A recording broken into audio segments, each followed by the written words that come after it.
أعوذ بالله من الشيطان الرجيم بسم الله الرحمن الرحيم واعبدوا الله ولا تشركوا به شيئا وبالوالدين إحسانا إلى آخر الآية صدق الله العلي العظيم والصلاة والسلام عليك يا سيدي يا رسول الله خذ بيدي قلت حيلتي أدركني ആദരണീയരായ ത്വാഹ തങ്ങളവറുകൾ, മറ്റു ഉസ്താദുമാർ, ഏറ്റവും പ്രിയങ്കരരായ പ്രവാസി കുടുംബ അംഗങ്ങളെ, അല്ലാഹു ഈ നല്ല മജ്ലിസിൽ ഒത്തുകൂടിയതുപോലെ കുടുംബസമേതം സ്നേഹജനങ്ങൾ ഒന്നിച്ച് സുഖലോക സ്വർഗത്തിലിരിക്കാൻ ഭാഗ്യം നൽകുമാറാവട്ടെ എന്ന് ദുആ ചെയ്യുകയാണ്. നിങ്ങളെല്ലാം ഈ പ്രത്യേക കാലാവസ്ഥയിൽ പല സ്ഥലങ്ങളിൽ നിന്നും ഈ മഹത്തായ സഭ ലക്ഷ്യം വെച്ചു യാത്ര ചെയ്തു എന്നത് തന്നെ നിങ്ങളെ എത്ര സ്വാഗതം ചെയ്താലും നന്ദി പറഞ്ഞാലും മതിയാകാത്ത ഒരു സേവനവും ഒരു ഇബാദത്തുമാണ്. ഒരു നാട്ടിൽ നിന്ന് ഒരാൾ മറ്റൊരു രാജ്യത്തേക്ക് യാത്ര ചെയ്തു. അദ്ദേഹത്തിന് അവിടെയുള്ള ദീനിയായ ബന്ധവും അല്ലാതെ മറ്റൊരു ലക്ഷ്യവും ഇല്ല. അങ്ങനെയാണ് അയാൾ യാത്ര ചെയ്യുന്നതെങ്കിൽ എത്ര ദൂരം യാത്ര ചെയ്യുന്നുവോ അതിൻ്റെ 10 ഇരട്ടി അദ്ദേഹം നരകത്തിൽ നിന്ന് ദൂരെ പോവുകയും അത്രയും 10 ഇരട്ടി അയാൾ സ്വർഗത്തിലേക്ക് അടുക്കുകയും ചെയ്യുമെന്നാണ് ഹദീസ് പണ്ഡിതന്മാർ നമുക്ക് ഹദീസ് വെച്ചുകൊണ്ട് മനസ്സിലാക്കി തന്നിട്ടുള്ളത്. നല്ല കാര്യത്തിലേക്ക് ഒരാൾ നടക്കുക, നല്ല കാര്യത്തിലേക്ക് ഒരാൾ യാത്ര ചെയ്യുക, ആ യാത്രയെ സംബന്ധിച്ച് എന്താണ് ഓർമ്മപ്പെടുത്തുന്നത്? ലികുല്ലി ഖത്വത്തിൻ ഹസന, ഓരോ ചവിട്ടടിക്കും നന്മയുണ്ട്. എങ്ങനെയാണ് ആ നന്മയുടെ തോത് നമുക്ക് മനസ്സിലാകുക? ഉദാഹരണത്തിന് വീട്ടിൽ നിന്നിറങ്ങി അടുത്ത പള്ളിയിലേക്ക് ജമാഅത്തിന് നടക്കുക, ഹജ്ജിന് യാത്ര ചെയ്യുക, ഇങ്ങനെയുള്ള കാര്യങ്ങൾക്ക് യാത്ര ചെയ്യുക. ഓരോ ചവിട്ടടിക്കും റഹ്മത്ത്. അതെങ്ങനെയാണ്? ഇടത് കാൽ വെച്ചപ്പോൾ ഒരു 100 അടി നടക്കാനുള്ള പള്ളിയിലെ ജമാഅത്തിന് നടക്കുക. അപ്പോൾ 50 അടി ഒരു കാല് വെച്ചു, 50 അടി ഒരു കാല്. ഇടത് കാൽ 50 അടി വെച്ചപ്പോൾ 50 അടി, അതിന് 1ന് 10, 500 അടി നരകത്തിൽ നിന്ന് ദൂരെ പോയി. വലത് കാൽ 50 അടി വെച്ചപ്പോൾ 500 അടി സ്വർഗത്തിലേക്ക് അടുത്തു. ദിവസവും 5 നേരം പള്ളിയിലേക്ക് ജമാഅത്തിന് 100 അടി നടക്കുന്ന ആൾ ഓരോ ദിവസവും നരകത്തിൽ നിന്ന് എത്ര ദൂരെ പോകുന്നു, സ്വർഗത്തിലേക്ക് എത്ര അടുക്കുന്നു. ഇതേപോലെ പ്രതിഫലം വാഗ്ദാനം ചെയ്തിരിക്കുന്ന ഒരു കാര്യമാണ് ഇതുപോലുള്ള ഒരു ഇബാദത്ത് യാത്ര നടത്തുന്നതിന്. ഓരോ സെക്കൻഡും എത്ര ദൂരം യാത്ര ചെയ്യുന്നുവോ അതെല്ലാം നരകത്തിൽ നിന്ന് ദൂരെ പോകാനും സ്വർഗത്തിലേക്ക് അടുക്കാനും കാരണമായ ഒരു ഇബാദത്താണ്. അങ്ങനെയുള്ള ഒരു ലക്ഷ്യത്തോടെയാണ് ഈ ഇരിക്കുന്ന നിങ്ങളെല്ലാം, ചെറിയ അമ്മിഞ്ഞപ്പാല് കുടിക്കുന്ന കൊച്ചുമക്കളെ ചുമരിലേന്തി സഹോദരിമാർ ഇരിക്കുന്നുണ്ട്. വളരെ ഒരു കൊച്ചുകുട്ടിയെ ഒരു സ്നേഹിതൻ പേരോട് ഉസ്താദിനെ കൊണ്ടൊന്ന് ദുആ ചെയ്യിപ്പിക്കുന്നതിന് വേണ്ടി കാണിക്കാൻ കൊണ്ടുവന്നത് കണ്ടു. ചിലപ്പോഴൊക്കെ പ്രവാസികളായ നിങ്ങളോടൊപ്പം ഇങ്ങനെ ഒരു യാത്രയിൽ സംബന്ധിച്ചുകൊണ്ട് സന്തോഷം പങ്കുവെക്കുന്നതിന് ചിലപ്പോൾ പ്രായമുള്ള ഉമ്മമാരും ചുരുക്കം ഉപ്പമാരുമൊക്കെ അവരും വന്നിട്ടുണ്ടാകും. അൽഹംദുലില്ലാ, എല്ലാം കൊണ്ടും ഇതൊരു നിറഞ്ഞ കുടുംബ സംഗമം ആണ്. ഈ കുടുംബ സംഗമത്തിൽ ഇൻഷാ അല്ലാഹ് പേരോട് ഉസ്താദിന്റെ വിലപ്പെട്ട ഉപദേശവും പ്രാർത്ഥനയുമാണ് നിങ്ങളുടെ പ്രതീക്ഷ. അതിനിടക്ക് എല്ലാവരും വരുന്നത് വരെ വെറുതെ ഇരിക്കണ്ടല്ലോ. അതുകൊണ്ട് ഇൻഷാ അല്ലാഹ് ചില കാര്യങ്ങൾ നമുക്ക് മുമ്പിൽ പറയാം. അള്ളാഹു നമുക്ക് എല്ലാവർക്കും ഖൈറ് പ്രദാനം ചെയ്യുമാറാവട്ടെ. ഈ സ്ഥാപനം സിറാജുൽ ഹുദ, സന്മാർഗത്തിന്റെ ദീപം, സന്മാർഗത്തിന്റെ വെളിച്ചം. അൽഹംദുലില്ലാ, മലയാളി മുസ്ലിംകൾ ഏതെല്ലാം രാഷ്ട്രങ്ങളിൽ താമസിക്കുന്നുവോ അവിടെ എല്ലാം ഇപ്പോൾ സിറാജുൽ ഹുദ എന്നത് അറിയപ്പെടുന്നുണ്ട്. ഒരു അർത്ഥത്തിലല്ലെങ്കിൽ മറ്റൊരർത്ഥത്തിൽ ശരീരം കൊണ്ട് ഇവിടെ എത്തിയിട്ടില്ലെങ്കിലും മനസ്സുകൊണ്ട് ഇവിടെ എത്തിയവരാണ് ബഹുഭൂരിഭാഗവും. അത് കുറഞ്ഞ കാലം കൊണ്ട് ഈ സ്ഥാപനത്തിനുണ്ടായ വലിയ ഒരു നേട്ടമാണ്. ആ നേട്ടത്തിൻ്റെ പ്രധാന കാരണം മറ്റെല്ലാവരെക്കാളും എന്ന് പറയാം ബഹുമാനപ്പെട്ട പേരോട് ഉസ്താദിൻ്റെ മനസ്സിൻ്റെ അടിത്തട്ടിൽ നിന്നുള്ള ഇഖ്ലാസിന് അള്ളാഹു നൽകിയ അംഗീകാരം തന്നെയാണ്.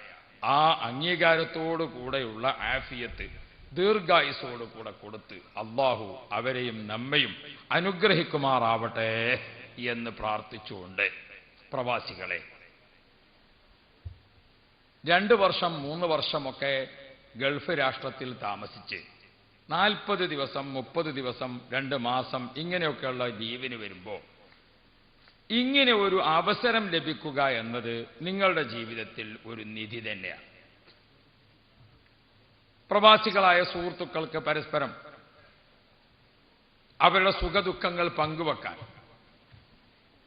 സ്ഥാപനങ്ങളൊക്കെ ഒന്ന് സന്ദർശിച്ചുകൊണ്ട് അവിടുത്തെ പ്രാർത്ഥനകളിൽ ചേരാൻ, നിങ്ങൾ കഠിനാധ്വാനം ചെയ്ത് ഞങ്ങളെല്ലാം അവിടെ വരുമ്പോൾ നിങ്ങളുടെ റൂമും കിടക്കുന്ന സൗകര്യങ്ങളും നിങ്ങൾ ഒരുക്കി തരുന്ന ഭക്ഷണങ്ങളും മറ്റൊക്കെ ഞങ്ങൾക്ക് വേണ്ടി ദിവസങ്ങളോളം ഞങ്ങളെ കൂടെ തന്നെ നടന്ന് ഓരോ കാര്യത്തിന് സഹായിക്കാനും സഹകരിക്കാനും ഒക്കെ തയ്യാറാകുന്ന നിങ്ങൾക്ക്, നിങ്ങൾ ആ അധ്വാനത്തിൻ്റെ ഫലം ഇവിടെ ഈ കാണുന്ന കണ്ടോ, ഈ കോൺക്രീറ്റ് കെട്ടിടങ്ങൾ, പള്ളികൾ, മദ്രസകൾ, കോളേജുകൾ, ഇവിടെയൊക്കെ പഠിച്ചുകൊണ്ടിരിക്കുന്ന ധാരാളം കുട്ടികൾ, ആ കുട്ടികളെല്ലാം കൂട്ടിക്കൊണ്ടുള്ള പ്രാർത്ഥനകൾ, ഇതൊക്കെ കാണുമ്പോൾ റബ്ബേ, ഞങ്ങളുടെ ജീവിതത്തിൽ ഞങ്ങൾ മറ്റെന്തൊക്കെ സമ്പാദിച്ചിട്ടുണ്ടോ അതിനേക്കാൾ വലിയ സമ്പാദ്യം ഞങ്ങൾ ഈ ഉസ്താദുമാർ വന്നപ്പോൾ സ്ഥാപനത്തെ സഹായിച്ചതാണ് എന്ന് നിങ്ങൾക്ക് കൂടി ബോധ്യപ്പെടുകയാണ്. വലാക്കല്ലി യത്മഇന്ന ഖൽബി എന്ന് പറഞ്ഞല്ലോ, ആ ഇത്മഇനാനുൽ ഖൽബ് നിങ്ങൾക്ക് ഉണ്ടാവുകയാണ്. അല്ലാഹു തആല നിങ്ങളുടെ ഇതുപോലെ മറ്റു എല്ലാ പ്രവാസി സുഹൃത്തുക്കൾ എല്ലാവരുടെയും, നേരത്തെ കേട്ടുവല്ലോ നെറ്റിലൂടെ ക്ലാസ് റൂമിൽ ധാരാളം പേര് കേട്ടുകൊണ്ടിരിക്കുന്നുണ്ട്. അല്ലാഹു തആല എല്ലാവർക്കും ഖൈറും ബർക്കത്തും നൽകുമാറാവട്ടെ. പ്രിയപ്പെട്ട സുഹൃത്തുക്കളെ, ബഹുമാനപ്പെട്ട ഷെയ്ഖ് മുഹയ്യിദ്ദീൻ അബ്ദുൽ ഖാദിർ ജീലാനി ഖദ്ദസല്ലാഹു സിർറഹുൽ അസീസ് മഹാനവറുകൾ അദ്ദുനിയ മസ്റഅത്തുൽ ആഖിറ, ഐഹിക ജീവിതം പാരത്രിക ലോകം സമ്പന്നമാക്കുന്ന കൃഷിയിടമാണ് എന്ന് പറഞ്ഞ ഹദീസിനെ വ്യാഖ്യാനിക്കുന്ന രൂപത്തിൽ പറഞ്ഞ ചില കാര്യങ്ങൾ. ഒന്ന്, ഏതൊരു കൃഷിയും അതിന് 3 ഘട്ടങ്ങളുണ്ട്. ഒന്ന്, കൃഷിക്ക് വിത്തിറക്കുന്ന സമയം. 2, ആ കൃഷി വിത്തിറക്കിയത് വാടിപ്പോകാതെ, ഉണങ്ങിപ്പോകാതെ, നശിച്ചു പോകാതെ അതിനെ സംരക്ഷിച്ച് നിലനിർത്തുന്ന സമയം. 3, ആ കൃഷികളിൽ നല്ലപോലെ കായ്ക്കനികൾ ഉണ്ടായി അത് പറിച്ച് വിറ്റ് ലാഭം കൊയ്തെടുക്കുന്ന സമയം. ഇങ്ങനെയാണ് ഒരു കൃഷിയുടെ സ്വഭാവം. എങ്കിൽ പാരത്രിക ലോകത്തേക്കുള്ള കൃഷിയുടെ കൂട്ടത്തിൽ ഏറ്റവും നല്ല കൃഷിയുടെ കാലാവസ്ഥ റജബുൻ ഷഹ്റുല്ലാഹി വ ശഅബാനു ഷഹ്രി വ റമളാനു ഷഹ്റു ഉമ്മത്തി. ഈ 3 മാസത്തെ പ്രത്യേകമായി നബി സല്ലല്ലാഹു അലൈഹി വസല്ലം തങ്ങൾ പഠിപ്പിച്ചു. റജബ് കൃഷിക്ക് വിത്തിറക്കുന്ന സമയമാണ്. റജബുൻ ഷഹ്റുല്ലാഹ്, റജബ് ആഖിറത്തിലേക്കുള്ള കൃഷിയുടെ വിത്തിറക്കേണ്ട ഏറ്റവും പ്രധാനപ്പെട്ട ഒരു സമയമാണ് റജബ്. ആ വിത്ത് ഇറക്കിയത് നശിച്ചു പോകാതെ, വാടിപ്പോകാതെ അത് സംരക്ഷിക്കേണ്ട സമയം അതാണ് ശഅബാൻ. അതിൽ കായ്ക്കനികൾ പൂത്തുലഞ്ഞ് ഏറ്റവും നല്ല ലാഭത്തിന് വിൽക്കപ്പെടേണ്ടതാണ് റമളാനിന്റെ അവസാനത്തെ 10 ഒറ്റട്ട രാത്രികളെ സീസൺ മാർക്കറ്റ്.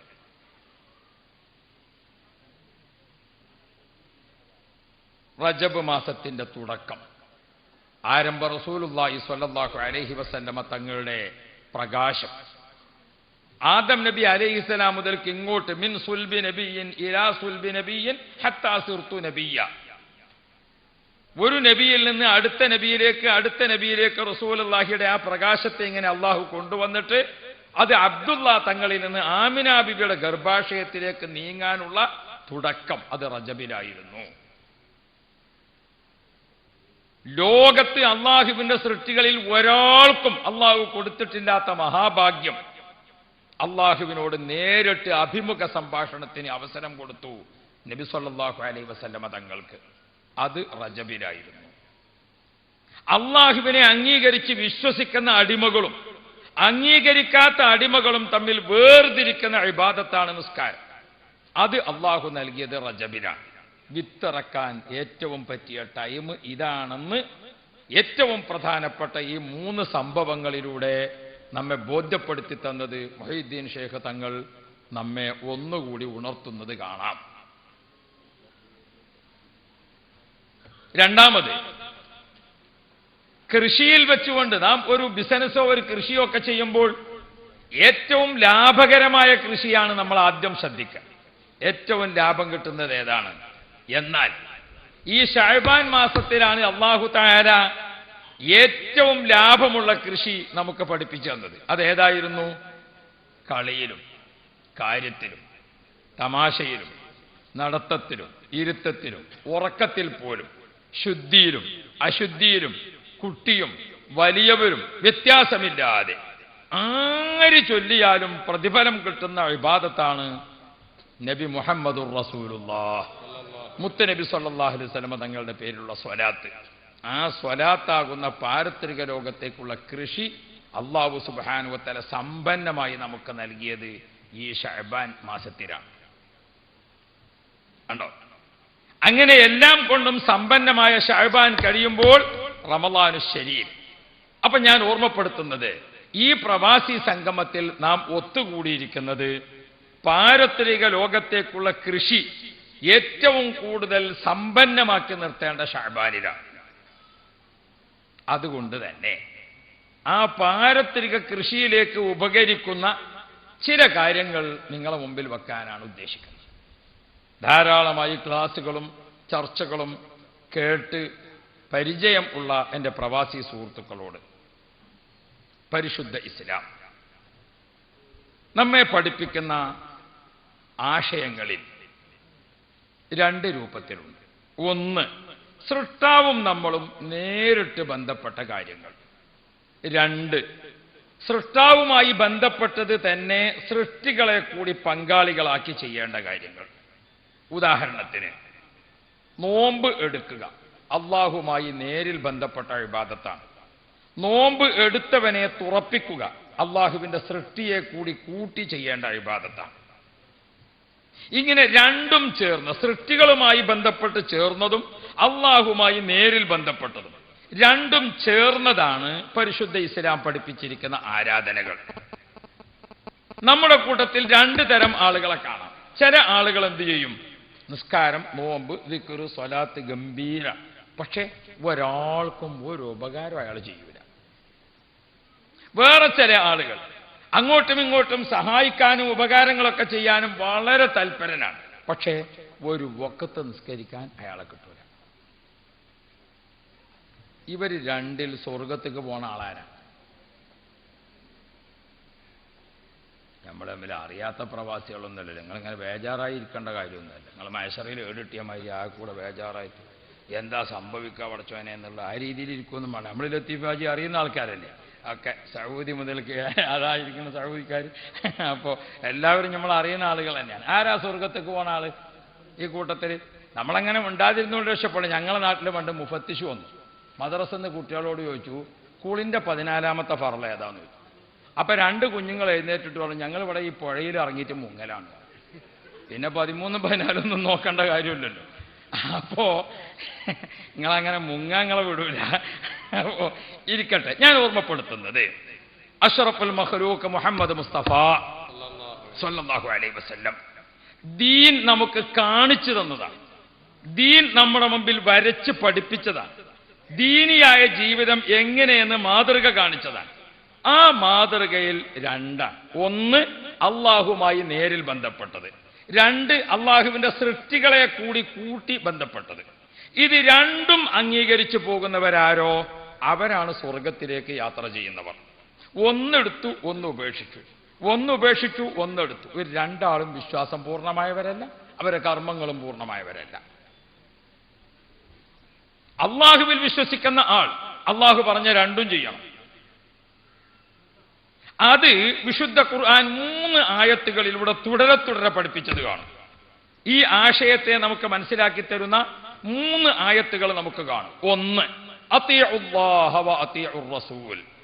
അള്ളാഹുവിന്റെ ഖുർആൻ ഓർമ്മപ്പെടുത്തുകയാണ്, നിങ്ങൾ അള്ളാഹുവിനെ ഭയപ്പെടുകയും വഴിപ്പെടുകയും അനുസരിക്കുകയും ചെയ്യണം. വ അത്തിഉർ റസൂൽ, നബി മുഹമ്മദുർ റസൂലുള്ളാഹ്, അള്ളാഹുവിന്റെ റസൂലിനെയും നിങ്ങൾ ഭയപ്പെടണം, വഴിപ്പെടണം, അനുസരിക്കണം. രണ്ടും വിശദീകരിക്കേണ്ടതാണ്. അപ്പൊ ദീൻ എന്ന് പറഞ്ഞാൽ അള്ളാഹുവിനെ അനുസരിക്കുക, അള്ളാഹുവിന്റെ റസൂലിനെയും ഒരായത്ത്. ഇനി അതേപോലെ മറ്റൊരായത്തിൽ തുടരെ നമുക്ക് കാണാം, അഖീമുസ്സലാത്ത വ ആത്തുസ് സക്കാത്ത്, നിസ്കാരത്തെ നിങ്ങൾ കൃത്യമായി നിർവഹിക്കണം. വ ആത്തുസ് സക്കാത്ത്, സക്കാത്തും കൊടുത്തു വീട്ടുക തന്നെ വേണം. നിസ്കാരം എന്നത് അള്ളാഹുമായി നേരിൽ ബന്ധപ്പെട്ടതാണ്.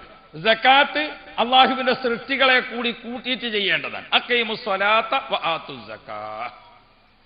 ഇനിയും അല്ലാഹു തആല മൂന്നാമതൊരായത്തിൽ കാണാം, അനിഷ്കുർലി വലിവാലിദൈക്. അള്ളാഹു പറയുന്നു, നിങ്ങളെ സൃഷ്ടിക്കാൻ കാരണക്കാർ, നിങ്ങളെ എല്ലാ നിലക്കും നിങ്ങളെ സൃഷ്ടിച്ച് സംരക്ഷിച്ച് പരിപാലിച്ച് പോറ്റി വളർത്തുന്നവൻ ഞാനാണ്. പക്ഷേ അതിന് ഞാൻ കാരണമായി വെച്ചത് നിങ്ങളെ മാതാപിതാക്കളെയാണ്. അനിഷ്കുർലി, നിങ്ങൾ എനിക്ക് ശുക്ർ ചെയ്യണം, നിങ്ങളെ മാതാപിതാക്കൾക്കും. എന്താണ് ഈ ആയത്തുകളൊക്കെ മനസ്സിലാക്കി തരുന്നത്? അള്ളാഹ്, അവന്റെ സൃഷ്ടികൾ, അള്ളാഹുവിനോട് ബന്ധപ്പെട്ട കാര്യങ്ങൾ, അള്ളാഹുവിന്റെ സൃഷ്ടികളോട് ബന്ധപ്പെട്ട കാര്യങ്ങൾ. സൃഷ്ടികൾ എന്നതിൽ മനുഷ്യരുണ്ട്, മൃഗങ്ങളുണ്ട്, പക്ഷികളുണ്ട്, മറ്റ് ജീവജാലങ്ങളുണ്ട്. ഓരോന്നിനും അർഹതപ്പെട്ട രീതിയിലാണ്. അർഹതപ്പെട്ട രീതി എന്ന് പറഞ്ഞാൽ അദ്ദീനു അന്നസിഹ, ദീൻ എന്ന് പറഞ്ഞാൽ അർഹതപ്പെട്ടത് അർഹമായതിന് വകവെച്ചു കൊടുക്കലാണ്. ഖാലു, സ്വഹാബാക്കൾ ചോദിച്ചു, ലിമൻ യാ റസൂലല്ലാഹ്, ആർക്കൊക്കെ അർഹതപ്പെട്ടത് എന്നാണ് തങ്ങൾ ഉദ്ദേശിക്കുന്നത്? അള്ളാഹുവിന് അർഹതപ്പെട്ടത്, അമ്പിയാക്കൾക്ക് അർഹതപ്പെട്ടത്, കിതാബുകൾക്ക് അർഹതപ്പെട്ടത്, ഭരണാധികാരികൾക്ക് അർഹതപ്പെട്ടത്, ഭരണീയർക്ക് അർഹതപ്പെട്ടത്, പലതുമുണ്ട് അർഹതപ്പെട്ടത്. സാധാരണഗതിയിൽ പറഞ്ഞാൽ മാതാപിതാക്കളെ ആദരിക്കുക, അവർക്ക് അർഹതപ്പെട്ടതാണ്. ഗുരുനാഥന്മാരെ ബഹുമാനിക്കുക, അവർക്ക് അർഹതപ്പെട്ടതാണ്. ഭരണാധികാരികളെ അനുസരിക്കുക, അവർക്ക് അർഹതപ്പെട്ടതാണ്. ഭാര്യമാരെ സ്നേഹിക്കുക, അവർക്ക് അർഹതപ്പെട്ടതാണ്. കുട്ടികളോട് വാത്സല്യം കാണിക്കുക, അവർക്ക് അർഹതപ്പെട്ടതാണ്. അർഹമായതിന് വകവെച്ചു കൊടുക്കുക. അപ്പോൾ സൃഷ്ടികൾക്ക് അർഹമായതുണ്ട്, സൃഷ്ടാവിന് അർഹമായതുണ്ട്. അത്തിഉല്ലാഹ്, സൃഷ്ടാവിന് അർഹമായത്. അത്തിഉർ റസൂൽ, റസൂലുള്ളാഹിക്ക് അർഹതപ്പെട്ടത്. അത് ഏതെല്ലാം വിഷയങ്ങളിൽ പരന്നു കിടക്കുന്നു? ധാരാളമായി വിശദീകരിക്കാനുണ്ട്. ഞാൻ ഓർമ്മപ്പെടുത്തുന്നത്, രണ്ടും ചേർന്നതാണ് ദീന്. അപ്പോൾ നിസ്കാരമുണ്ടാവണം, നോമ്പുണ്ടാവണം, അതേപോലെ തന്നെ സക്കാത്ത് കൊടുക്കണം, ദാനധർമ്മങ്ങൾ വേണം. അങ്ങനെ അങ്ങോട്ട് രണ്ടും ചേർന്നതാണ് ദീൻ. ഒന്നെടുത്തു, ഒന്ന് ഉപേക്ഷിച്ചു, അത് പറ്റില്ല. രണ്ടും ചേർന്ന ജീവിതം. അപ്പൊ സ്വർഗത്തിലേക്കുള്ള യാത്ര അള്ളാഹു എളുപ്പമാക്കി തരും. അതിൽ അള്ളാഹു നമ്മെ ഉൾപ്പെടുത്തുമാറാവട്ടെ.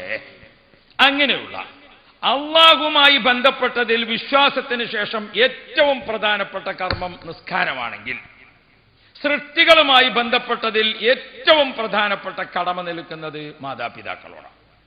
പ്രവാസി സുഹൃത്തുക്കളെ, ഇവിടെ നിങ്ങളുടെ ഈ ഒരു മാസം അല്ലെങ്കിൽ 40 ദിവസം 90 ദിവസം എത്രയായാലും ഇരിക്കട്ടെ, ആ ലീവ് കഴിയുന്നതിനിടക്ക് നിങ്ങൾ ഗൾഫിൽ നിന്ന് നാട്ടിലേക്ക് വരുമ്പോൾ ആ ലീവ് ദിവസങ്ങളെ ഉപയോഗപ്പെടുത്താൻ ഏകദേശം ഒരു കാൽക്കുലേറ്റ് ചെയ്തൊരു കണക്ക് നിങ്ങളെടുക്കലുണ്ടാകും. ഈ കണക്കിൽ നിങ്ങളുടെ അകന്നതും അടുത്തതുമായ കുടുംബങ്ങളിലേക്ക് പോകാൻ എത്ര സമയം നിങ്ങൾ നീക്കിവെച്ചിട്ടുണ്ട്? നിങ്ങൾ സിറാജുദയിൽ പോകണം എന്ന് വെച്ചിട്ടുണ്ട്, അൽഹംദുലില്ലാ. നിങ്ങൾ മർക്കസിൽ പോകണം എന്ന് വെച്ചിട്ടുണ്ട്, നിങ്ങൾ സലാത്ത് നഗറിൽ പോകണമെന്ന് വെച്ചിട്ടുണ്ട്. താജുൽ ഉലമ തങ്ങൾക്ക് വയസ്സ് 94 നിൽക്കുകയാണ്. അപ്പൊ താജുൽ ഉലമയെ ഒന്ന് കാണണമെന്ന് ആഗ്രഹിച്ചിട്ടുണ്ട്. അല്ലാഹു തആല താജുൽ ഉലമ തങ്ങൾക്ക് AP ഉസ്താദിനൊക്കെ അല്ലാഹു ദീർഘായുസ് കൊടുക്കുമാറാവും. നമ്മുടെ ആലിമീങ്ങൾക്കൊക്കെ അല്ലാഹു സിഹത്തും ആഫിയത്തും വർദ്ധിപ്പിച്ചു കൊടുക്കുമാറാവും. അതൊക്കെ നിങ്ങളുടെ കണക്കിലുണ്ട്. നിങ്ങളുടെ അകന്നതും അടുത്തതുമായ കുടുംബങ്ങൾ എന്ന് പറയുമ്പോൾ 2 വിധത്തിലുണ്ട്. ഒന്ന് രക്തബന്ധത്തിൽ കുടുംബങ്ങൾ, മറ്റൊന്ന് വിവാഹബന്ധത്തിൽ കുടുംബങ്ങൾ. ഈ 2 കുടുംബങ്ങളിലേക്കൊന്ന് യാത്ര ചെയ്യാൻ നിങ്ങൾ എത്ര സമയം നീക്കിവെച്ചിട്ടുണ്ട്? അത് നിങ്ങളുടെ ജീവിതത്തിലെ ഏറ്റവും പ്രധാനപ്പെട്ട ഒരു ഇബാദത്തും ഒരു കടമയും ഒരു കർത്തവ്യവും ആണ് എന്ന കാര്യം എന്റെ പ്രവാസി സുഹൃത്തുക്കൾ ഓർക്കണം. അതിന് ഭാര്യ ഭർത്താക്കൾ തമ്മിൽ ഒരു ചെറിയ ഒരു ഐക്യം ആ വിഷയത്തിൽ വേണം. എങ്ങനെയാണ് വേണ്ടത്? ഭർത്താവിന്റെ കുടുംബത്തിലേക്ക് പോകാൻ ഭാര്യയുടെ ഭാഗത്ത് നിന്ന് നല്ല സപ്പോർട്ട് വേണം. അല്ല, നിങ്ങളെ ജ്യേഷ്ഠന്റെ അവിടെ ഒന്ന് പോകണ്ടേ, നമുക്ക് നിങ്ങളെ പെങ്ങൾ പ്രസവിച്ച് കിടക്കുകയാണെന്ന് പറഞ്ഞാൽ അവിടെ ഒന്ന് പോയി നോക്കണ്ടേ? ഭർത്താവിന്റെ കുടുംബങ്ങളിലേക്ക് പോകാൻ ഉള്ള അമിതമായ താല്പര്യവും പ്രേരണയും ആരുടെ ഭാഗത്ത് നിന്ന് വരണം? ഭാര്യയുടെ ഭാഗത്ത് നിന്ന് വരണം. ഭർത്താവിന്റെ ഭാഗത്ത് നിന്ന് വരേണ്ടത് ഭാര്യ കുടുംബത്തിലേക്ക് പോകാനുള്ള പ്രേരണയാണ്. ഭാര്യയോട് ഭർത്താവ് ചോദിക്കണം, അല്ല നിന്റെ അനിയത്തെ കല്യാണം കഴിച്ച് അയച്ചു എന്ന് പറഞ്ഞു, നമ്മളോ കല്യാണത്തിനോ നമ്മൾ കൂടിയിട്ടില്ല, അവരെ കെട്ടിച്ച വീട്ടിലൊക്കെ നമുക്കൊന്ന് പോണ്ടേ, അവരെ കുടുംബങ്ങളിലൊക്കെ നമുക്കൊന്ന് പരിചയപ്പെടാൻ പോയി നോക്കണ്ടേ? അങ്ങനെ ഭാര്യ കുടുംബത്തിലേക്ക് പോകാനുള്ള താല്പര്യം ഭർത്താവിന്റെ ഭാഗത്തു നിന്നും, ഭർത്താവിന്റെ കുടുംബത്തിലേക്ക് പോകാനുള്ള താല്പര്യം ഭാര്യയുടെ ഭാഗത്തു നിന്നും, ഇങ്ങനെ വരുമ്പോൾ അത് മാനസികമായ പൊരുത്തം കൂടുതൽ വർദ്ധിപ്പിക്കും. അല്ലാതെ ഭർത്താവിന്റെ കുടുംബത്തേക്ക് പോകാൻ വേണ്ടി ഒരുങ്ങുമ്പോൾ മൂപ്പത്തിയാർക്ക് അന്നില്ലാത്ത അസുഖമല്ല. കാരണം പണ്ട് ഗൾഫിലേക്ക് പോകുന്നതിന് മുമ്പ് ചെറിയ 1-2 പ്രശ്നങ്ങളൊക്കെ ഉള്ളവരൊക്കെ അക്കൂട്ടത്തിലുണ്ട്. ആ പ്രശ്നം ഗൾഫിൽ 8 കൊല്ലം 10 കൊല്ലം താമസിച്ചിട്ട് നമ്മുടെ മനസ്സിൽ നിന്ന് ഇപ്പോഴും വിട്ടുപോയിട്ടില്ലെങ്കിൽ നിങ്ങൾ സിറാജുൽ ഹുദീക്കല്ല ഏത് ഹുദീക്ക് പോയിട്ടും യാതൊരു പ്രതിഫലവും അള്ളാഹുവിന്റെ ഭാഗത്ത് നിന്ന് പ്രതീക്ഷിക്കുകയും വേണ്ട.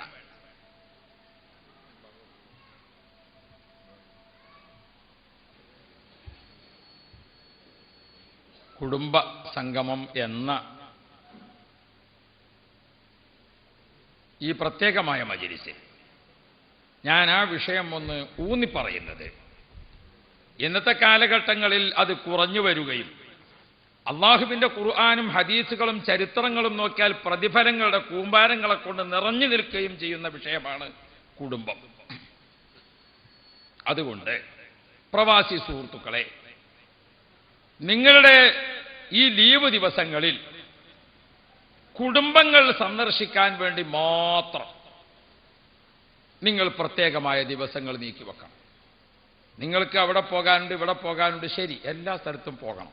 വരുന്നതിനിടയ്ക്ക് വീടിനൊരു പ്ലാൻ തയ്യാറാക്കാനുണ്ട്, തയ്യാറാക്കിയ പ്ലാൻ അങ്ങോട്ട് ചെയ്യാനുണ്ട്, ഒക്കെ ശരി തന്നെ. പക്ഷേ നാട്ടിൽ കല്യാണങ്ങളുണ്ട്, നാട്ടിലിങ്ങോട്ട് എത്തിയാൽ പിന്നെ ഹോസ്പിറ്റലിലേക്ക് അങ്ങോട്ട് പോക്ക്, മറ്റുള്ള പോക്ക്, ഒരുപാട് വിഷയങ്ങൾ വരും. സ്വാഭാവികമായും ഗൾഫിൽ ഫാമിലി ആയിട്ട് നിന്ന ആളുകളാണെങ്കിൽ അവർക്ക് ഇവിടെ വരുമ്പോൾ കൂടുതൽ പ്രശ്നങ്ങൾ വരും. അതൊക്കെ ശരിയാണ്. പക്ഷേ നാട്ടിൽ കല്യാണം, നിശ്ചയം, നിക്കാഹ് പോലത്തതൊന്നും ഇല്ലാത്ത ദിവസമാണ് ചൊവ്വാഴ്ച. അപ്പൊ നമുക്ക് എന്ത് ചെയ്യാം? ഇന്നിപ്പോൾ ഏതായാലും നിക്കാഹും കല്യാണമൊന്നും ഇല്ലല്ലോ, കുടുംബങ്ങളിലേക്ക് പോകാം. കുടുംബങ്ങളിലേക്ക് പോവുക എന്ന് പറഞ്ഞാൽ ബഹുമാനപ്പെട്ട അബ്ദുറഹ്മാൻ ഇബ്നു സമുറത്ത് റളിയല്ലാഹു അൻഹു ഓർമ്മപ്പെടുത്തുകയാണ്, ഖറജ അലൈനാ റസൂലുള്ളാഹി സ്വല്ലല്ലാഹു അലൈഹി വസല്ലമ ദാത്ത യൗം. ഒരു ദിവസം നബി സ്വല്ലല്ലാഹു അലൈഹി വസല്ലമ തങ്ങൾ ഞങ്ങളിലേക്ക് വന്നു. എന്നിട്ട് നബി തങ്ങൾ ഞങ്ങളോട് കിസ്സ പറയുകയാണ്, ഇന്നി റഅയ്തുൽ ബാരിഹത അജബൻ അജബ. അല്ലാഹു സുബ്ഹാനഹു വ തആല ഇന്നലെ എനിക്ക് അത്ഭുതകരമായ സംഭവങ്ങൾ കാണിച്ചു തന്നു എന്ന് പറഞ്ഞുകൊണ്ട് നബിതങ്ങൾ സ്വഹാബാക്കൾക്ക് ക്ലാസ് എടുത്തു കൊടുത്ത ഭാവിയിൽ വരാൻ പോകുന്ന കാര്യങ്ങളുടെ ഓരോന്നും നബിതങ്ങൾക്ക് അല്ലാഹു തആല നേരത്തെ കാണിച്ചു കൊടുത്തിട്ടുണ്ടല്ലോ. ആ കാണിച്ചു കൊടുത്ത കാര്യങ്ങൾ ഓരോന്ന് നബി കരീം സല്ലല്ലാഹു അലൈഹി വസല്ലമ തങ്ങൾ സ്വഹാബാക്കൾക്ക് മനസ്സിലാക്കി കൊടുക്കുകയാണ്. ആ മനസ്സിലാക്കി കൊടുക്കുന്ന സമയത്ത് പറഞ്ഞു, ഒരു മനുഷ്യന്റെ റൂഹ് പിടിക്കാൻ മലക്കുൽ മൗത്ത് അസ്റായീൽ അലൈഹിസ്സലാം വന്നിരിക്കും. എന്താണ് മലക്കുകളുടെ ലോകം? മലക്കുകളുടെ ലോകം എന്ന് പറഞ്ഞാൽ ലാ യഅസൂനല്ലാഹ മാ അമറഹും വയഫ്അലൂന മാ യുഅ്മറൂൻ. അള്ളാഹു എന്താണോ കൽപ്പിച്ചത് അത് ചെയ്യുക എന്നാണ് മലായിക്കത്തിന്റെ ലോകം. അവർക്ക് പിന്നെ മറ്റൊന്നും ആലോചിക്കാനില്ല, വിവേകം മാത്രമേ അള്ളാഹു അവർക്ക് നൽകിയിട്ടുള്ളൂ. അതുകൊണ്ട് അവരോട് കൽപ്പിച്ചത് അവർ ചെയ്യും. ഉദാഹരണത്തിന് കുറ്റ്യാടിയിൽ ഒരു വീട്ടിലേക്ക് അള്ളാഹു തആല അസ്റായീൽ അലൈഹിസ്സലാമിനെ പറഞ്ഞയച്ചു. അവിടെ വന്ന് നോക്കുമ്പോൾ ആ വീട്ടിൽ 3 ആളാണുള്ളത്. ഒന്ന് ഒരു 70 വയസ്സായ ഉമ്മാമ, അങ്ങ് പ്രായമായിട്ടുണ്ട്, കിടപ്പിലാണ്. 2 ആ ഉമ്മാമയുടെ മോള് ഒരു 30-35 വയസ്സായ പെണ്ണ്, അവളാണ് പിന്നുള്ളത്, രണ്ടാമത്തത്. 3 ആ വീട്ടിൽ 1 വയസ്സ് 1.5 വയസ്സ് തികയാത്ത ചെറിയൊരു കുട്ടി. ഈ 3 ആളുള്ള വീട്ടിലേക്ക് അസ്റായീൽ അലൈഹിസ്സലാം വന്നു നോക്കുമ്പോൾ റൂഹിനെ പിടിക്കാൻ വേണ്ടിയുള്ള ഓർഡർ ആരുടേതാണ്? ആ 30-35 വയസ്സ് തോന്നിക്കുന്ന ആ ചെറുപ്പക്കാരിയായ പെണ്ണിനെ റൂഹ് പിടിക്കാനാണ് അള്ളാഹുവിൻ്റെ ഓർഡർ. ഇപ്പം അസ്രായേൽ ഇങ്ങനെ നോക്കി ആ വീട്ടിൽ പടച്ചോനെ ഈ വയസ്സായ അമ്മാമാനെ നോക്കുന്നത് ഈ പെണ്ണുങ്ങളാണ്, ഈ ചെറിയ കുഞ്ഞിനെ നോക്കുന്നത് ഈ പെണ്ണുങ്ങളാണ്. ഈ പെണ്ണുങ്ങളെ റൂഹം പിടിച്ച് ഞാൻ പോയാൽ ഈ രണ്ട് ജീവൻ എന്താവും? അതുകൊണ്ട് അസ്രായേൽ ഇങ്ങനെ ആലോചിച്ചു, ഞാൻ കേട്ടത് പേച്ചോ, കണ്ടു നോക്കിയാൽ ഈ വയസ്സായ ഇവരെ റൂഹാളെ പിടിക്കേണ്ടത്, ഞാൻ കേട്ടത് പേച്ചോ. അതല്ല, വന്നു നോക്കുമ്പോഴുള്ള രീതി അല്ലല്ലോ അവിടെ. അതല്ല, അള്ളാഹു തആല കുറച്ചോൻ്റെ അടുത്തൊരു പേവ് സംഭവിക്കാൻ ഏതായാലും പറ്റൂല്ലല്ലോ. അസ്രായേൽ ഇങ്ങനെ വന്നിട്ട് ഇങ്ങനെ നോക്കി, ഇതിപ്പോൾ പിടിച്ചാൽ എന്താവും? ഈ 30-35 വയസ്സായ പെണ്ണുങ്ങളാണ് ഈ ചെറിയ കുട്ടിനെ നോക്കുന്നത്, ഓർ തന്നെയാണ് വലിയ പെണ്ണുങ്ങൾ വയസ്സായ ഓറയും നോക്കുന്നത്. ഈ ചെറുപ്പക്കാരത്തി പെണ്ണ റൂഹം പിടിച്ചിട്ട് ഞാൻ പോയാൽ ആളുകൾ എന്നെ പറ്റി എന്ത് പറയും? എന്ത് അസ്രായേൽ, ഒരു കണ്ണിച്ചോരില്ലാത്ത സാധനം. അയാൾക്ക് വന്നിട്ട് ചിലപ്പോൾ ആളുകൾ പറയില്ല, അള്ള ചിലപ്പോൾ പറഞ്ഞത് ഈ 70 വയസ്സായതിൻ്റെയൊക്കെ അസ്രായേൽ പേച്ച് മറ്റേ ആളെയും കൊണ്ടുപോയെന്ന് എന്നെപ്പറ്റി ആളുകൾ എന്ത് പറയും? ഇങ്ങനെല്ലാം കൂടി അസ്രായേൽ അവിടെ നിന്നിട്ട് ഇങ്ങനെ കുറച്ച് നേരം ആലോചിച്ചിട്ട് ഏതായാലും ഇപ്പം അവിടെ നിൽക്കട്ടെ, പിന്നെ വരാം. അങ്ങനെ പോകും നിങ്ങളാരും വിചാരിക്കുന്നുണ്ട്? അസ്രായേൽ അലൈഹി ഇസ്ലാമിന് അങ്ങനെ ഒരു ദയയും വിഷയമൊക്കെ തോന്നിയെന്ന് വെക്കുക. എന്നാൽ അപ്പം ഈ സഭയിലേക്കാണ് അസ്രായേൽ റൂഹിനെ പിടിക്കാൻ വരുന്നതെന്ന് വെക്കുക. എന്നാൽ ദയ തോന്നാതെ എന്നെ പിടിച്ചോട്ടെ എന്ന് ധൈര്യമുള്ളവരെന്ന് എണീച്ചെന്നാണ്. എല്ലാവർക്കും പറയാനുള്ളത് കുറച്ചുകൂടി കഴിഞ്ഞോട്ടെ എന്ന് തന്നെയാണ് അല്ലേ? ഇപ്പൊ കൂട്ടത്തിൽ ചെറുപ്പക്കാരനാണല്ലോ മൂപ്പര് അല്ലേ? കുറച്ച് കഴിഞ്ഞോട്ടെ എന്ന് തന്നെയല്ലേ നമ്മളെയൊക്കെ ആഗ്രഹം. ആരും അങ്ങനെ തന്നെയാണ്. അതെങ്ങനെയാ എല്ലാവരും. ഇപ്പൊ ഞാൻ കേട്ടെങ്കിൽ താടിയൊക്കെ നരച്ചു തുടങ്ങി. പക്ഷേ എനിക്കത്ര പ്രായമൊന്നുമില്ല കേട്ടോ. നമ്മളിപ്പോൾ 1900 കുറെ ഇപ്പുറത്താണ് ഞാൻ ജനിച്ചത്. അല്ല, അത് വേറെ സംഗതി. അപ്പോ ഞാൻ ഓർമ്മപ്പെടുത്തുന്നത്, അപ്പോ നമ്മൾ ആര് നോക്കിയാലും എങ്ങനെയെങ്കിലും അങ്ങനെ ഡേറ്റ് നീട്ടിക്കിട്ടാനുള്ള ഗുളിക, ഡേറ്റ് നീട്ടിക്കിട്ടാനുള്ള മരുന്ന്, അതിനുള്ള ഉഴിച്ചിലോ പിരിച്ചിലോ തറച്ചിലോ എന്തെല്ലോ ചെയ്തിട്ട് എങ്ങനെ ഡേറ്റ് നീട്ടിക്കിട്ടും അതാ നോക്കണത്. അസ്രായേൽ അലൈഹി ഇസ്ലാം വന്നിട്ട് നമ്മളെ ഒന്നിങ്ങനെ നോക്കിയിട്ട് ദയ തോന്നിയിട്ട് പോയാൽ പിടിക്കാൻ പറ്റിയ ഒരൊറ്റ നിലയും കാണൂല. അല്ലാഹു സുബ്ഹാനഹു വ തആല അസ്രായേൽ അലൈഹി ഇസ്ലാമിനെ ആ വീട്ടിലേക്ക് അയച്ചപ്പോൾ 70 വയസ്സായ ഒരു പെണ്ണുങ്ങൾ അവിടെ കിടക്കുന്നതിന് തീരെ സുഖമില്ല. അതിന് ഈ പെണ്ണുങ്ങളാ ഭക്ഷണം കൊടുക്കുന്നത്. 1-1.5 വയസ്സായി കുഞ്ഞുണ്ട്, ഓടിച്ചാടി നടക്കുന്ന പ്രായം ആയിട്ടില്ല. ആ കുഞ്ഞിനെ നോക്കുന്നില്ല. അസ്രായേൽ അലൈഹി ഇസ്ലാമിന്റെ ഓർഡർ എന്താണ്? ഈ 30 വയസ്സായ സ്ത്രീയുടെ റൂഹ് പിടിക്കണമെന്നാണ്. അസ്രായേൽ അലൈഹി ഇസ്ലാം ആ വീട്ടിൽ വന്നാൽ നേരെ വരും, നേരെ. അപ്പൊ അസ്രായേൽ അലൈഹി ഇസ്ലാം വന്നപ്പോൾ വയസ്സായ ഉമ്മാക്ക് ഈ പെണ്ണുങ്ങൾ വെള്ളം കൊടുക്കുന്നുണ്ട്, ചെറിയ കുഞ്ഞിന് ഇങ്ങോട്ട് മുല കൊടുക്കുന്നുമുണ്ട്. എന്നാൽ ആ കുഞ്ഞ് മടിയിൽ വെച്ചുകൊണ്ടും ഉമ്മയുടെ വായിലേക്ക് വെള്ളം കൊടുത്തുകൊണ്ടിരിക്കുന്ന സമയത്ത് അസ്രായേൽ അലൈഹി ഇസ്ലാം ആ പെണ്ണിന്റെ റൂഹ് പിടിക്കും. എന്തുകൊണ്ട്? ലാ യഅസൂന അല്ലാഹ മാ അമറഹും വയഫ്അലൂന മാ യുഅ്മറൂൻ. അല്ലാഹു എന്താണോ കൽപ്പിച്ചത് ചെയ്യുക, അതാണ് മലായികത്തിന്റെ ജോലി. നബി മുഹമ്മദുർ റസൂലുള്ളാഹ് നബി തങ്ങൾ പറയുകയാണ്, അല്ലാഹു സുബ്ഹാനഹു വ തആല റൂഹ് പിടിക്കുന്ന രംഗം എനിക്ക് കാണിച്ചു തന്നു. ആ കാണിച്ചു തന്ന കൂട്ടത്തിൽ ഒരാളെ റൂഹ് പിടിക്കാൻ വേണ്ടി മലായികത്ത് വരികയാണ്. യാ റബ്ബേ, മലക്കുകൾ വരുന്ന ഗൗരവം, അവരുടെ ഗാംഭീര്യത, അവരുടെ ഒരു പ്രത്യേക സ്വഭാവം, ആ ഗൗരവത്തിന് ഇങ്ങനെ വരികയാണ്. മരിക്കാൻ കിടക്കുന്ന ആളിങ്ങനെ കടന്നിട്ട് ബേജാറ്.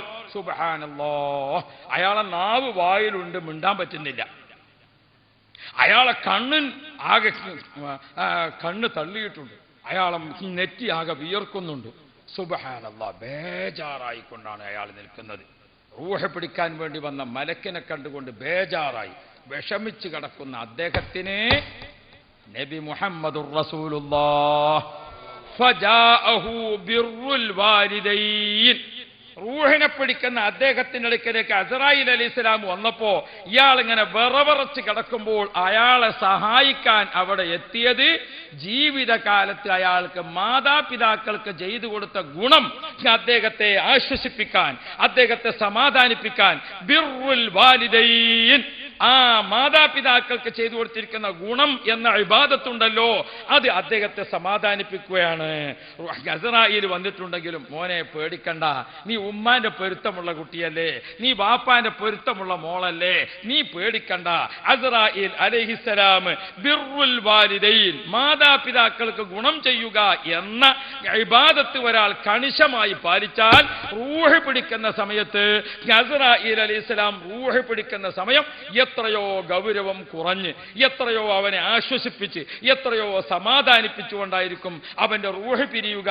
ഈ രംഗം എനിക്ക് അല്ലാഹു കാണിച്ചു തന്നിട്ടുണ്ട് എന്ന് നബിതങ്ങൾ ഞങ്ങളോട് പറഞ്ഞു എന്ന് അബ്ദുറഹ്മാൻ ഇബ്നു സമറത്ത് റളിയല്ലാഹു അൻഹു.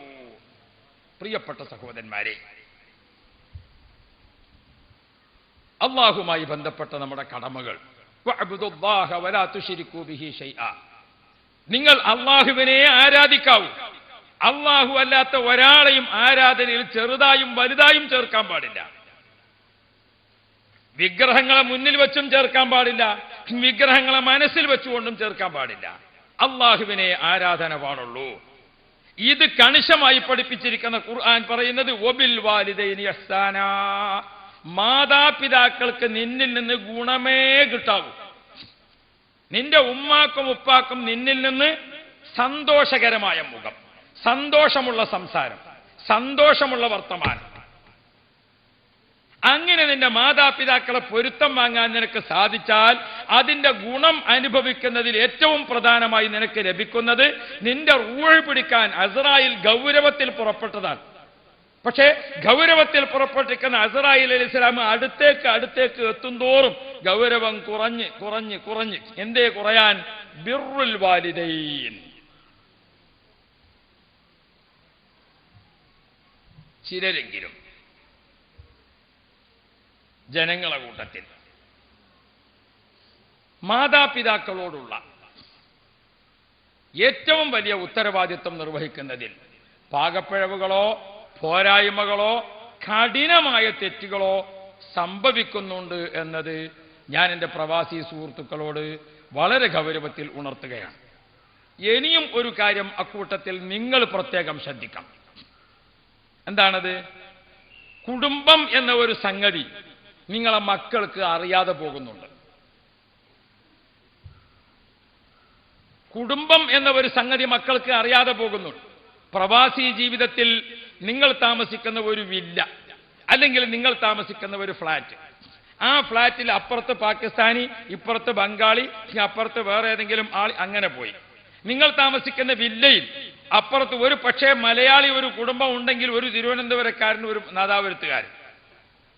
നിങ്ങളെ വീട്ടിൽ വളരുന്ന നിങ്ങളെ കൊച്ചു കുഞ്ഞുങ്ങളില്ലേ, ആ കുഞ്ഞുങ്ങൾക്ക് കുടുംബം എന്നതും ആ കുഞ്ഞുങ്ങൾക്ക് എല്ലാം ഈ കാണുന്ന ഫ്ലാറ്റ് ജീവിതമാണ്. ഈ ഫ്ലാറ്റ് ജീവിതത്തിൽ അവർക്ക് അമ്മായിയെ അറിയില്ല, അവർക്ക് വല്യമ്മയെ അറിയില്ല, അവർക്ക് എളാപ്പയെ അറിയില്ല, അവർക്ക് ഇക്കാക്കയെ അറിയില്ല, അവർക്ക് അമ്മായിയെ അറിയില്ല, അവർക്ക് കുടുംബത്തിൽ ആരെയും അറിയില്ല. ഈയിടെ എനിക്കുണ്ടായ ഒരു അനുഭവം,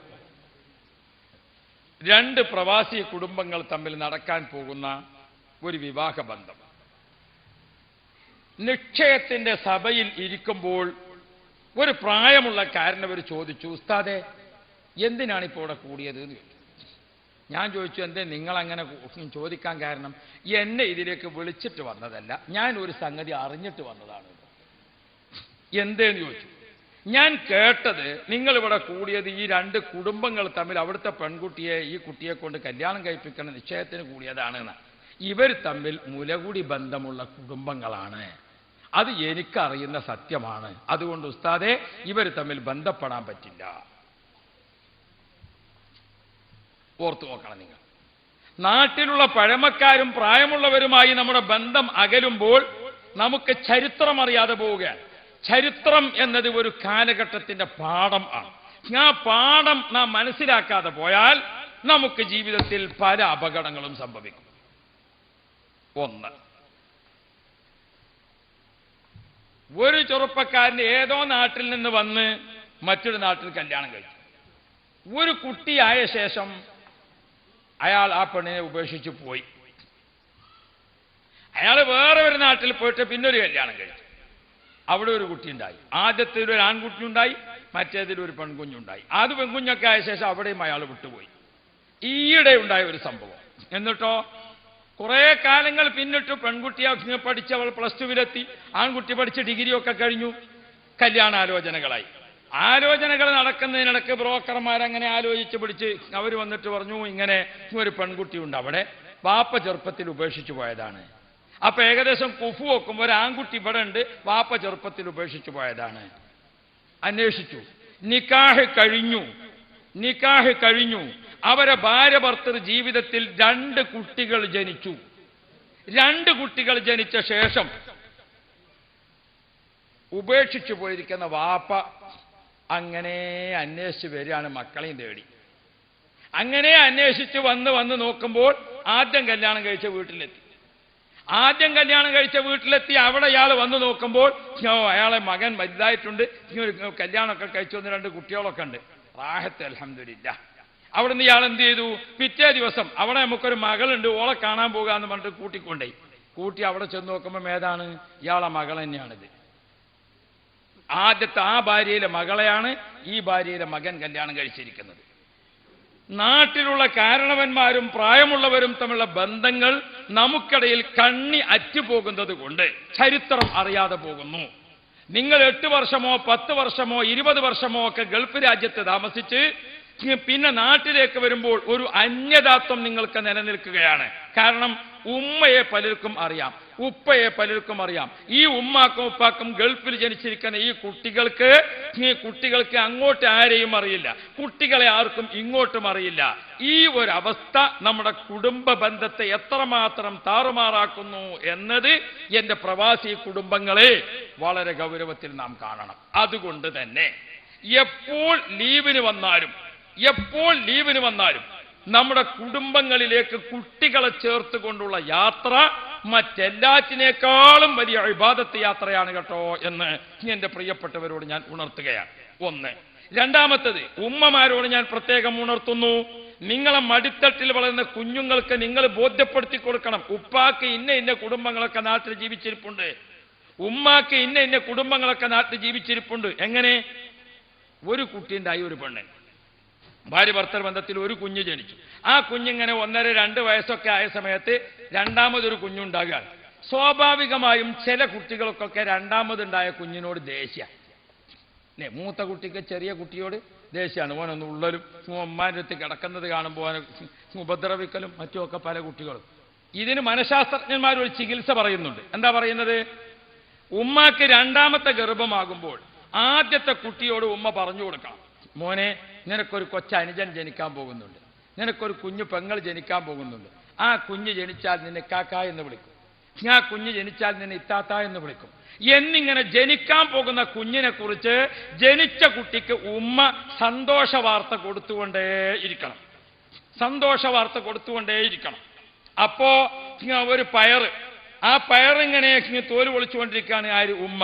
അപ്പൊ ആ ഉമ്മ കുട്ടിക്ക് പറഞ്ഞു കൊടുക്കുക, ഈ പയറിന്റെ ഉള്ളിൽ കണ്ട കുരു ഇതേപോലെ ഉമ്മയുടെ വയറ്റിൽ ഒരു ചെറിയ കുഞ്ഞുണ്ടാകുന്നുണ്ട്, ആ കുഞ്ഞ് ജനിക്കും, ആ കുഞ്ഞ് നിന്നെ ഇക്കാക്ക എന്ന് വിളിക്കും, ആ കുഞ്ഞ് നിനക്ക്. അപ്പോ ചെറിയ കുട്ടിയുടെ മുമ്പിൽ, വലിയ കുട്ടിയുടെ മുമ്പിൽ ജനിക്കാൻ പോകുന്ന കുഞ്ഞ് ഒരു ആനന്ദമായി, ഒരു സന്തോഷമായി വരണം. അങ്ങനെ വരുമ്പോൾ ഈ 2 കുഞ്ഞുങ്ങളും അവർ തമ്മിൽ സ്നേഹബന്ധം കൂടുതൽ ഊട്ടി ഉറപ്പിക്കപ്പെടും. ഇല്ലെങ്കിൽ ഒരു സുപ്രഭാതത്തിൽ കുട്ടി, 1.5-2 വയസ്സായിരിക്കുന്ന കുട്ടി ഒരു സുപ്രഭാതത്തിൽ അവൻ കിടക്കുന്ന കിടക്കയിൽ വേറെ ഒരു കുട്ടി കിടക്കുന്നത് കാണുകയാണ്. അപ്പൊ സ്വാഭാവികമായും അവന്റെ മനസ്സിനെ മതിക്കുന്നത് എന്താണ്? അത് ഉമ്മാക്ക് വേഗം മനസ്സിലാകും. പറഞ്ഞാൽ അതേതാണ്? വാപ്പ വേറെ ഒരു കല്യാണം കഴിച്ചു എന്ന് പറഞ്ഞാൽ ഉമ്മാക്ക് എങ്ങനെ ഉണ്ടാകും? വേറെ ഒരു കല്യാണം ഭർത്താവ് കഴിച്ചു എന്ന് പറഞ്ഞാൽ ഭാര്യയ്ക്ക് എങ്ങനെ ഉണ്ടാകും? ഇതേ മനസ്സ് നമ്മുടെ കുട്ടിയുടെ മനസ്സിൽ വരികയാണ്. പിന്നെ ചെറിയ കുട്ടിയെ വലിയ കുട്ടിയെ അടിക്കാൻ തുടങ്ങി, ഉപദ്രവിക്കാൻ തുടങ്ങുമ്പോൾ അവനെ ആക്ഷേപിച്ചിട്ട് കാര്യമില്ല, അല്ലേ? ഇത് കുടുംബബന്ധം നിലനിർത്തിപ്പോരുന്നതിൽ വളരെ കൊച്ചുനാളിൽ, മുലയൂട്ടുന്ന പ്രായത്തിൽ തന്നെ കുടുംബം എന്നത് വളരെ വലിയ പ്രധാനപ്പെട്ട വിഷയമായി നമ്മുടെ കുഞ്ഞുങ്ങൾക്ക് പഠിപ്പിച്ചു കൊടുക്കണം. പ്രവാസി സുഹൃത്തുക്കളെ, കുടുംബങ്ങളിലേക്ക് കുടുംബമായുള്ള യാത്ര, അത് അടുത്ത കുടുംബങ്ങൾ, അകന്ന കുടുംബങ്ങൾ. ഇപ്പൊ ചില കുടുംബയാത്രകളൊക്കെ ഉണ്ട്. എന്താ? അവർക്കും നല്ല പണമുണ്ട്, ഇവർക്കും നല്ല പണമുണ്ട്, പണക്കാരങ്ങോട്ടും ഇങ്ങോട്ടും നല്ല പോക്കും വരവൊക്കെ. അതിനടക്കം പാവങ്ങളുണ്ട്, അവരാരും നോക്കുന്നില്ല. ഞാൻ ഏതോ ഒരു നാട്ടിൽ ചെന്നപ്പോൾ അവിടെ അമ്മോശനും സക്കാത്ത് കൊടുക്കുന്നുണ്ട്, പുതിയാപ്പിളയും സക്കാത്ത് കൊടുക്കുന്നുണ്ട്. അമ്മോശന്റെ സക്കാത്ത് പുതിയാപ്പിളക്ക്, പുതിയാപ്പിളിന്റെ സക്കാത്ത് അമ്മോശന്. നമ്മളെ പടച്ചോനെ പറ്റിക്കാൻ നിൽക്കരുത്. അങ്ങനെയുണ്ട്. ഗൾഫിൽ നിന്ന് ഒരു ഉസ്താദ് സക്കാത്തിനെ പറ്റി വേദ പറഞ്ഞു. സക്കാത്തിനെ പറ്റി വേദ പറഞ്ഞു നോക്കുമ്പോൾ 2.5% കൊടുക്കണം. അപ്പോൾ 1 ലക്ഷത്തിന് എത്ര കൊടുക്കണം? 2500 കൊടുക്കണം അല്ലേ? അപ്പൊ അങ്ങനെ സക്കാത്തൊക്കെ കേട്ടപ്പോൾ ഇയാൾ ഉടനെ തന്നെ ക്ലാസ്സിൽ നിന്ന് എഴുന്നേറ്റ് പോയി നാട്ടിലേക്ക് ഫോൺ ചെയ്തു. എൻ്റെ അടുത്ത് ഇവിടെ 1 ലക്ഷം ഉണ്ട്, നാട്ടിൽ 2500 കൊടുത്തേക്ക്. ഇങ്ങനെയുണ്ട്, 1 ലക്ഷം അവിടെ റിയാൽ കൊടുക്കുന്നത്, ഇവിടെ 2500 ഇന്ത്യൻ ഉറുപ്പ്യ. നല്ല സക്കാത്തല്ലേ? യാ റബ്ബേ, ഏതെല്ലാം രൂപത്തിൽ നമ്മൾ അതെന്താന്ന് വെച്ചാൽ നമ്മൾ തമ്മിലുള്ള രീതി തന്നെയാണ് ഖബറിലെന്നാണ് നമ്മൾ വിചാരിക്കുന്നത്. ഇന്നാൾ ആരോ തമാശയിലാണെങ്കിലും അയാൾ പറഞ്ഞുപോയി, മുങ്കർ നക്കീർ വന്നാലും ഞാൻ രക്ഷപ്പെടുന്നു. അപ്പോൾ അതെങ്ങനെയാണ് നിങ്ങൾ രക്ഷപ്പെടല്? മുങ്കർ നക്കീറിങ് വരുന്ന വരുത്തി തന്നെ ഞാൻ അങ്ങോട്ടാണ് ചോദിക്കുക, ഇപ്പല്ലേന്ന് 2 ആൾ വന്ന് പോയത്, പിന്നെ നിങ്ങളാരായത്? അപ്പോൾ ഓർക്ക് തന്നെ ഉണ്ടാവും ഒരു ബേജാറ്. യാ റബ്ബേ, എങ്ങനെയുണ്ട്? ഇതൊക്കെ മനസ്സിലാക്കിയിട്ട് രക്ഷപ്പെടാന്ന് വിചാരിച്ചിട്ട് പ്രവാസിയല്ല പ്രയാസിയായിട്ടും കാര്യമില്ല. വേണ്ടാത്ത വിഷയങ്ങളിൽ കൂറുകൂടിയിട്ട് അതിന് കമ്പനി കൂടിയിട്ട് ആളായിട്ട് ഇങ്ങനെ നടന്നാൽ നമ്മുടെ നാട്ടിൽ 2 ആളുണ്ട്. കുഞ്ഞാലിനും കുഞ്ഞാലിനും 2 ആളാണ്. എല്ലാ കുലുമാലിലും പോലും 2 ആളും ഒപ്പ. ഒരു ദിവസം കുഞ്ഞാലിനങ്ങ് മരിച്ചു. ഇവൻ മരിച്ചപ്പോൾ ആളുകളെല്ലാം പറഞ്ഞതിന് ശല്യം കുറയും, മറ്റോന് ഒറ്റക്കായല്ലോ. അങ്ങനെ മറ്റോനെ മരിച്ച ആളെ 3-ാമത്തെ ദിവസം കണ്ണൂക്കിനല്ല ആൾക്കാർ കൂടുന്ന സമയത്ത് ഈ മറ്റേ കുഞ്ഞാൽവി എന്ന് പറഞ്ഞ ഓനും അങ്ങ് മരിച്ചു. മറ്റോൻ്റെ 3-ൻ്റെ അന്ന് അപ്പോഴേ ആൾക്കാർ പറയാൻ തുടങ്ങി, ഓനെങ്ങനെയാണ് മരിക്കാണ്ടിരിക്കുക? മറ്റേ ആളോട് ഖബറിൽ എന്ത് ചോദിച്ചാലും ഓൻ പറയും സംഗതി ശരിയാണ്, മുഴുവൻ പറയുകയാണെങ്കിൽ മറ്റോനെയും കിട്ടണമെന്ന്. അങ്ങനെയാണ് 3-ൻ്റെ അന്ന് ഇപ്പം മരിച്ചിരുന്നു.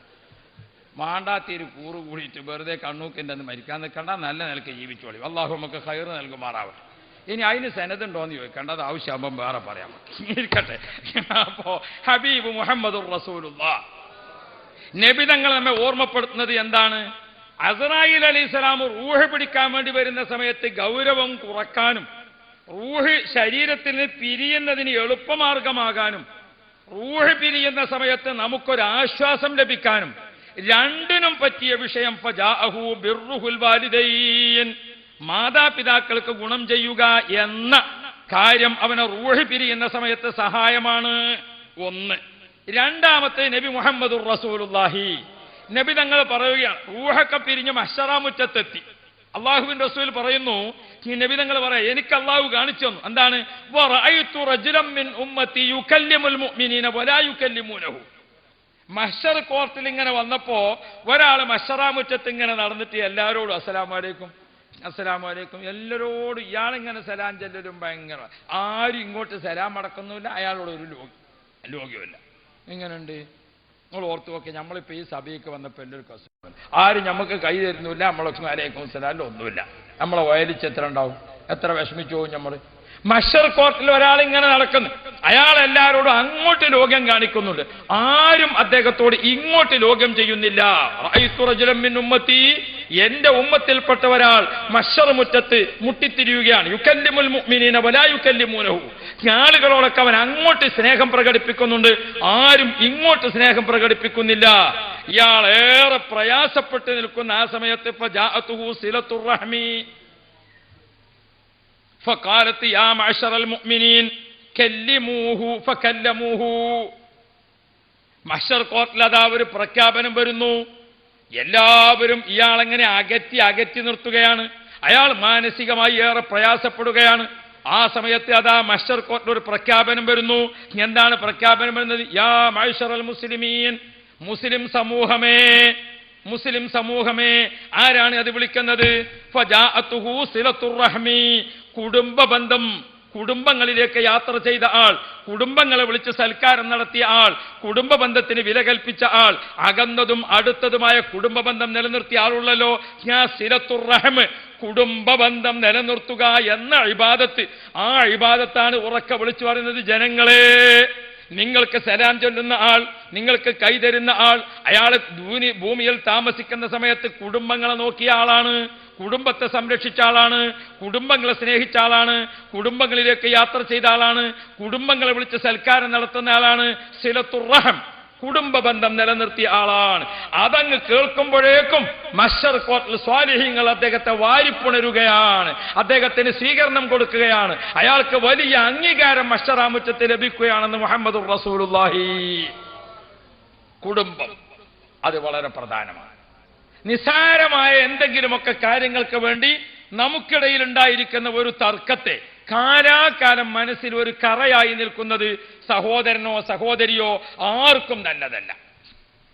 സ്വാഭാവികമല്ലേ, ഒരുമിച്ച് നിൽക്കുമ്പോൾ ചില പ്രശ്നങ്ങളൊക്കെ, അയൽവാസികൾ തമ്മിൽ എന്തെങ്കിലുമൊക്കെ ചെറിയ വിഷയം, അല്ലെങ്കിൽ കുടുംബങ്ങൾ തമ്മിൽ, അല്ലെങ്കിൽ ഒരു വീട്ടിൽ തന്നെ ജ്യേഷ്ഠന്റെ ഭാര്യ, അനുജന്റെ ഭാര്യ, അതിന്റെ അനുജന്റെ ഭാര്യ, കല്യാണമൊക്കെ കഴിച്ചു വന്നപ്പോൾ നടുവിലുള്ള ജ്യേഷ്ഠന് കുറച്ചൊക്കെ കഴിവും സംഗതിയും ഒക്കെ ഉണ്ട്, മറ്റേ ആൾക്ക് അത്രയൊന്നുമില്ല, ഇയാൾക്ക് അങ്ങനെയൊക്കെ സ്വാഭാവികമായിട്ടുണ്ടാവുമല്ലോ.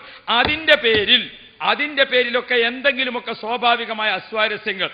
ചിലപ്പോൾ നമ്മുടെ ഉമ്മ നടുവിലെ മകൻ കുറച്ചൊക്കെ കഴിവും കാര്യമൊക്കെ ആകുമ്പോൾ കുറച്ച് കൂടുതൽ സാധനങ്ങളൊക്കെ കൊണ്ടുവരലും ബാക്കിയുള്ളവരൊക്കെ സംരക്ഷിക്കുകയൊക്കെ ചെയ്യുന്ന ആളാണ്. അപ്പം അവനോടൊരു കൂടുതൽ സ്നേഹം, ആ സ്നേഹം ചിലപ്പോൾ കുറച്ച് കൂടുതൽ അവൻ്റെ ഭാര്യയോടും കിട്ടിയെന്ന് വന്നിരിക്കാം.